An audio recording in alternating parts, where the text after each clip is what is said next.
श्री शिवछत्रपती क्रीडा पुरस्काराचा वाद पुन्हा एकदा समोर आलाय। क्रीडा पुरस्काराच्या नव्या नियमावरून क्रीडा वर्तुळात संतापाची लाट उसळली।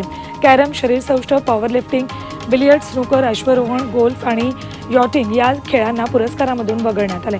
पॉवर लिफ्टिंग, शरीरसौष्ठव, कॅरम, बिलियर्ड्स, स्नूकर हे 4 खेळ ऑलिम्पिकमध्ये नाही आहेत।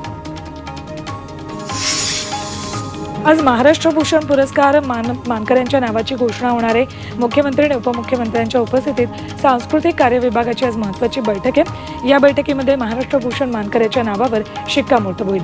यंदा महाराष्ट्र भूषण मानकऱ्याला 10 लाख रुपयांऐवजी 25 लाख रुपये दिले जातील।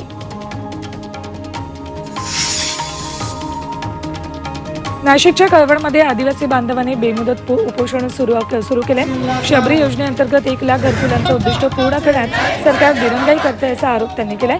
DYFI संघटनेच्या नेतृत्वाखाली हे उपोषण सुरू आहे। अमृत नोनी आर्थो प्लस ये एक प्रूवन फॉर्मूला है। इसमें मौजूद नोनी फल के गुण और आयुर्वेदिक जड़ी बूटियां शरीर को जरूरी पोषक तत्व देने के साथ साथ हड्डियों और जोड़ों के घिसने, उनमें होने वाले सूजन और दर्द को रोकने में मदद करता है। दर्द मुक्त जीवन के लिए अमृत नोनी ऑर्थो प्लस। त्यांना घरकुल योजनेचा लाभ द्यावा, अन्यथा तीव्र आंदोलनाचा इशारा आंदोलकांनी दिला।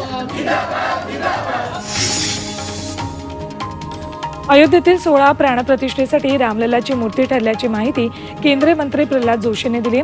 मैसूरचे प्रसिद्ध शिल्पकार अरुण योगीराज यांनी बनवलेल्या प्रभू श्रीराम, सीता आणि हनुमानाच्या मूर्तीला हा मान मिळाल्याचं जोशींनी म्हटले। रामलल्लाच्या मूर्तीचा फोटोही त्यांनी ट्विट केला आहे। 22 जानेवारीला सार्वजनिक सुट्टी जाहीर करा अशी मागणी भाजप आमदार अतुल भातखळकरांनी मुख्यमंत्र्यांकडे केली आहे। 22 जानेवारीला राम मंदिर प्राणप्रतिष्ठा कार्यक्रम आहे। राम मंदिराच्या 16 दिवशी दिवाळी साजरी होणार आहे। या सोहळ्याला नागरिकांना उपस्थित राहता यावं यासाठी सार्वजनिक सुट्टी आवश्यक आहे। शेतीमालाला योग्य बाजारभाव मिळत नसल्यानं शेतकरी संघटनेनं एकत्रित शेतकरी संघर्ष समिती स्थापन केली आहे। या समितीनं 8 जानेवारीपासून सर्व शेतीमाल बांधावरच ठेवत संपावर जाण्याचा निर्णय घेतला। त्यामुळे कांदा उत्पादकांच्या अडचणीत वाढ होणार आहे। राज्यावर पुन्हा अवकाळी पावसाचं संकट ओढवणार आहे। कोकण आणि मध्य महाराष्ट्रात 5 जानेवारीनंतर पावसाचा इशारा दिलाय। अरबी समुद्रात कमी दाबाचं क्षेत्र निर्माण झाल्यामुळे राज्यामध्ये पावसाचा इशारा दिलाय। रब्बी पिकांना या पावसाचा फटका बसू शकतो।